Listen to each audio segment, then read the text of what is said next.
Radio Now 100.9's Indy Connection with Emily Metheny.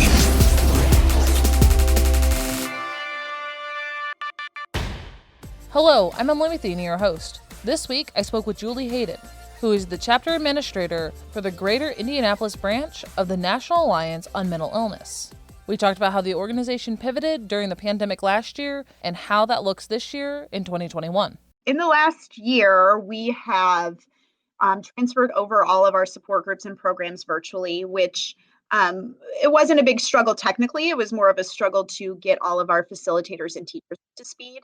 And the way NAMI operates is that the persons that teach and lead courses and classes and support groups are ones that are graduates of those. So everyone that leads, teaches, have an experience with a mental health condition or a family member. And so spending quite a bit of time getting people comfortable with the virtual model was a bit of a hurdle, but we have overcome that. And we have actually found that by doing things virtual, we are much better able to reach persons that normally wouldn't be able to meet in person. So persons with social anxiety disorders, or even just family members that have children and they're looking for support, but they can't ever leave their homes to come to a support group. So that has been really, really positive that we've been able to do that.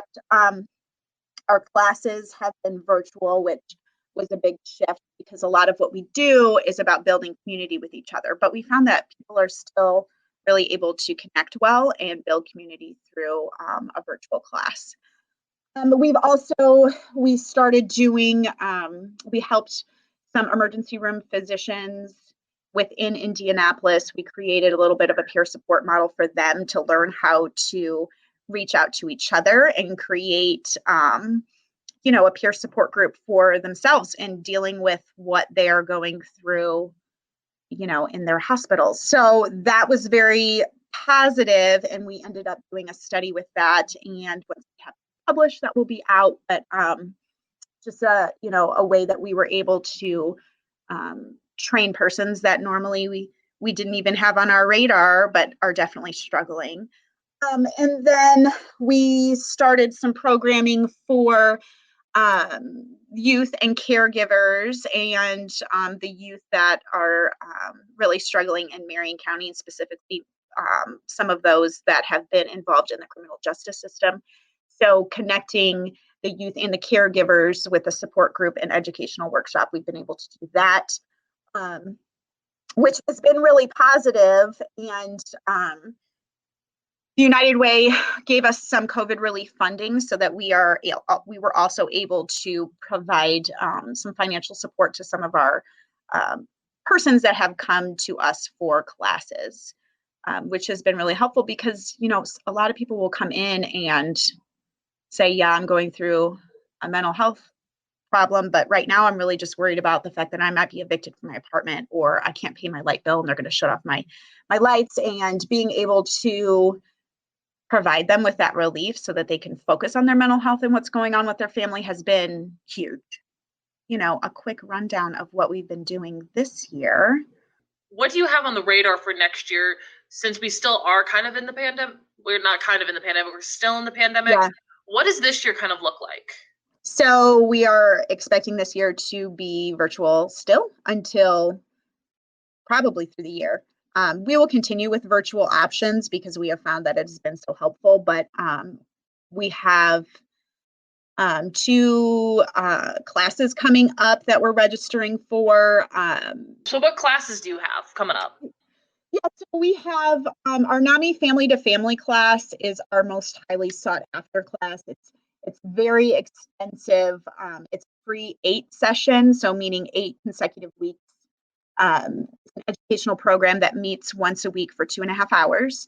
It is designed for family, friends, and significant others of adults with mental health conditions, so the families and friends of them. It provides information about different disorders, conditions, as well as really awesome topics and workshop type things about communicating with each other, about problem solving, about different treatments, about what recovery looks like, and very importantly, it also goes over creating a crisis plan for your family. So that is why it's our most sought after class, because there's so much information that is given to our participants of those courses. And a lot of our graduates of this program are longtime volunteers with NAMI, because that has drastically changed their families' lives for the better. So, like I said, we have 2 of those coming up that we're registering for. We have one that will begin on Wednesday, January 27th, which will meet from 7 to 9:30 p.m. And then we have another one that will begin on February 2nd. That's a Tuesday, and that one will meet from 6:30 to 9 p.m. And it's virtual and free. So if persons are interested in this class, they need to reach out to us. The best way to contact us currently, just due to the fact that we're in and out of the office, is our email. So that's info@namiindy.org. Excellent. Yep, that's the best way. You could call and leave a message, but a better response comes from the email right now. And that's info@namiindy.org. Correct. And this is a completely virtual class. Yep. What can people expect it as a virtual class? Will cameras be expected to be on? Like, what does that look like? Yeah, so because, this class is really designed to create community with the group, we do expect persons to participate with their cameras on, and as well as being able to contribute to the discussion. So it's not only just going over material, which there is a lot of that, or doing workshops with each other, but it's a lot of really learning how to talk about your story and learning how to share your story with others, getting comfortable sharing your story with others, and really, creating a community with each other. So I hope that helps. There's 2 teachers, and they are graduates of the program, as well as have a lived experience of having a family member with a mental health condition. So it's really a great way to meet others. Max wise, the amount of participants, anywhere from 20 to 25 per class.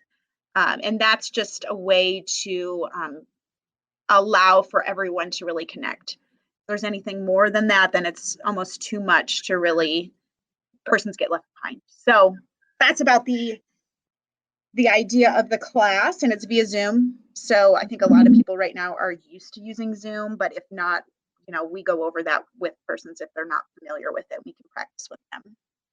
Excellent. Yeah. And then with the class, if people aren't able to make the 8 weeks that are happening, the 2 classes that are happening soon, will there be other opportunities later this year to take the course? Oh, absolutely. So even if you're interested in the course and you aren't able to fully commit to the course at this time, still email us at info@namiindy.org and let us know you want to be on the wait list. So we have a working wait list that we work through, and those are the first persons that are notified when another class is open. What other courses and other classes and events will there be this year? So there is an ongoing course called NAMI Basics, and that can be accessed at our website, namiindy.org. And it is an on-demand course, meaning you can do it as you want to. You don't have to, attend at a certain time. And NAMI Basics is a free 6-session course designed for parents, guardians, caregivers of youth ages 22 or younger that are experiencing a mental health condition. So it's a really great way for caregivers to learn about mental health conditions, how to support your child at home, how to advocate at school, and you can even learn how to tell your own story because you're connected virtually to other persons throughout the country that are taking the class. And this one, you don't see the persons that you're connecting with. It's more of like you type in message your situations, and then they talk about your situations together as well as course content. So it's a little bit of a not as community oriented within our own area, but it's designed to really help parents because parents don't really have the time, flexibility, or whatnot to be able to fully commit to a class. So this is a really great way for caregivers to really learn about supporting their children. So I think that's a really important one. I just had a woman that reached out that said she just took the class and she has felt like she has gained so much more information and support. She also attends our support groups than she has in the past years that she has taken her daughter to therapy as well as herself. And she was just very, very, very grateful to be able to find that help and that information, and especially that she didn't have to pay for it. And she's frustrated because she felt so not supported while paying so much money to do the formalized therapy, which we still think that everybody should, if they need formalized therapy, to go to it. It's the family members that aren't really getting the support that they need and the education that they need while their loved one is going through therapy. So that is a really great course for parents. We will also do more. We've been doing presentations within organizations virtually. So we do a stigma-free company program where we will go into organizations virtually currently and talk to them about stigma-free initiatives within their organization, how to talk about mental health conditions being the same as physical health conditions, and really guide organizations in whatever needs that they have as far as making it more mental health friendly within their company. So that's another thing we've got going. Honestly, we're kind of, after last year when we just, realized when there's a need, we've filled that need or created something new to fulfill that need. If something else comes up throughout the year, we will be on it to create something or develop something or provide access to something that people are requesting in the community. Excellent. Yeah. And if people want to reach out and they're like, oh, this is something that I would like to see if we could work together with, or do you have resources on that? The best way is the info@namiindy.org. Yep. Because we're a grassroots organization that's volunteer led, if somebody were to just reach out to us and say, I have this experience, I don't know where I fit in. What is this? How can I fit in? How can my organization fit in? Or how can I as a person fit in? We can design things around what our volunteers are seeing that is needed in the community. Excellent. Yeah. And at the beginning, we talked about the health professionals currently, how there's a peer group for that. So if like a teacher comes forward and I would like to have a teacher group as we're going through the pandemic. Yep. Reach out to me and we'll figure it out. Excellent. Yeah. So kind of continuing on that thought, we are in the new year and everyone's been hoping it's going to be getting better. But as we've been going, it's been a rough week already. It has. I saw on your social media that you pushed out some information following the events at the Capitol. Can you talk a little bit about that? So our National NAMI, our CEO, put out a statement, and I can just read the statement. He says, the images of mobs storming the seat of our nation's government are deeply troubling, scary, and may negatively impact the mental health of many Americans from all backgrounds. An attack on our democracy affects us all, no matter our political views. We call upon an end to the violence on Capitol Hill. As the nation's largest grassroots mental health organization, we offer our resources and help the nation heal. We continue to strive to deliver help and hope to all who need it, and we are deeply saddened by this traumatic event. And it is traumatic. It is traumatic. Everything that we've been going through is traumatic, and that's why we have been extra busy and continue to be, because so many more people are reaching out than ever before. We have ongoing support groups multiple times a month for families, every Tuesday for persons with a mental health condition, many different options of times and dates of the week. It's find one, register for it, show up and meet others that are going through similar situations and provide, find support for yourself. you aren't alone going through the situations. We are all together, and we're trying the best that we can to provide a way to create community in a time where we're very isolated. So in order to register, you can go to our website, namiindy.org, but a really great way to register if you want to use your cell phone is go to our Flow page. It's much more accessible and easy to access than the website. So flow.page/NAMI Greater Indianapolis. And if people aren't familiar with Flow, can you talk a little bit about what it is? What the Flow page is? Yeah. So the Flow page, it's really came from when you want to provide resources on an Instagram page. Instagram is not link supporting. You can post a link and people can click it. So a Flow page is like a LinkedIn tree or a linked tree, whatever, that you can put in the bio of an Instagram that just has a really easy page with all of the links that you may need to register or to download or to email or contact or whatnot, all in one sheet. So it's very easy to use on your phone. And can you give that website one more time?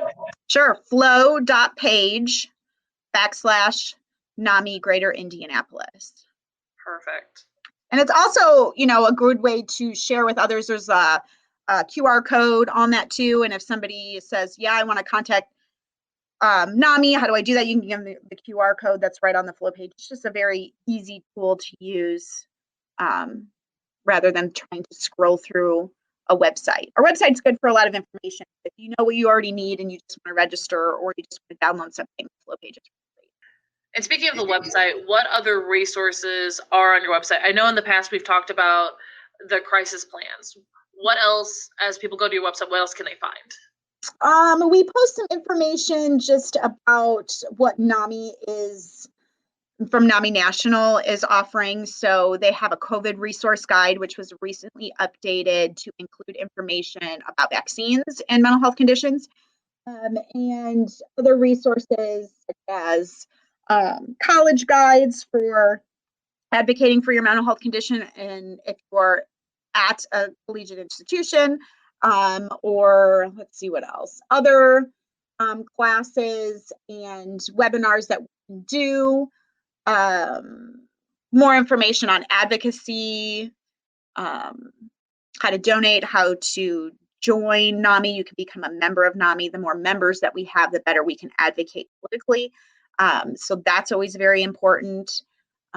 So it's really, it's a way that you can advocate by becoming a member. You get a bunch of information. You get a mailed every quarter. You get a really nice magazine in the mail, but it also allows us to have a wide variety of persons and numbers to really show how many people are struggling, how many people are supportive, and how to really create change within the legislative structure of our state, as well as even just being able to advocate at a more of an institutional level, meaning if we've got a bunch of members that are disappointed with the quality of care at an institution, hospital, whatnot, mental health facility, then we are able to advocate for better care there as well. So the more members we've got, the better we are able to advocate. And that's all on your website? That's all on your website at namiindy.org. Correct. And then NAMI National has a helpline, and it's excellent. And they have hired a lot more staff since the pandemic, because I believe I don't know the exact stats, but at least double the amount of calls that they had gotten previously. But it's a really great way to just talk to somebody that can help you through some sort of trouble that you're having. If you don't know where to go, what to do, if this is new to you, or you just need to talk, it's a great resource. So it is available Monday through Friday, 10 to 6 p.m. The number is 800-950-6264. And it's confidential, free crisis counseling. Mm-hmm. And can I have you give the number one more time? Sure, 800-950-6264. 6264. And that is the National NAMI HelpLine. crisis line. Yes. Yep. And you could also text the word NAMI to 741-741 as well. And that's 24/7. Perfect. Yep. And Julie, is there anything else you'd like to add about events coming up, about mental health as we go into 2021? So even if, let's say you're like, okay, so I want to call this helpline, but I want more local information as far as finding a therapist or finding a counselor or whatnot. 211 in our area, so that's the numbers 211, they have received a large grant to provide counselors that actually answer the phones. So that's going to continue on. It was going on through the pandemic last year, and it's going to continue on at least until, I believe, June, July of this year. So when you call 211, and if you are looking for mental health resources, click option number 3. And I think the other benefit about this is because it's information 211, if you tell them I am looking for a counselor, but I don't have insurance, or I have this type of insurance, they also have those types of resources to be able to connect you. And also on 211, you're able to get other information. So if you are struggling with paying a bill or eviction, they can help you as well. That's right. So that's a really great resource that Indiana has been able to offer. And it's at least going to continue on into the summer. Perfect. Yep. And then to wrap up, is there anything else you'd like to add as we go into 2021, as we continue through the pandemic, through everything else that is happening or will happen in the near future? Yeah, I think it's just most important at this time more than ever is to reach out to your loved ones and even your neighbors and your friends or people that you're not really even super acquainted with, but to really connect with each other and create some sort of community with each other, whether it's through NAMI or not. At this time, more than any other time, it is really important to connect with each other. And I think that's very important. Look out for the kids, look out for the adults, look out for the elderly. We all need to look out for each other. If you'd like to learn more about some mental health resources, you can go online to RadioNOW.com, and on our homepage, go to the News and Features tab, and then drop down to our Mental Health and Resources tab. From there, you'll be able to see all of our conversations on Indy's connection, coping with quarantine, and from our suicide prevention roadblock last September. You can also call 211, just like Julie mentioned in our interview, to be connected with different resources here in Indiana. Thank you for joining me this week, and if you want to reach out and have topics you'd like me to cover, you can email me at emetheny, that's EMETHENY, at radio-1, that's spelled out ONE.com. Or you can hit me up on Twitter at EmilyDoesVideo. Please join me again next week, and until then, have a great week. Radio Now 100.9's Indy Connection with Emily Metheny.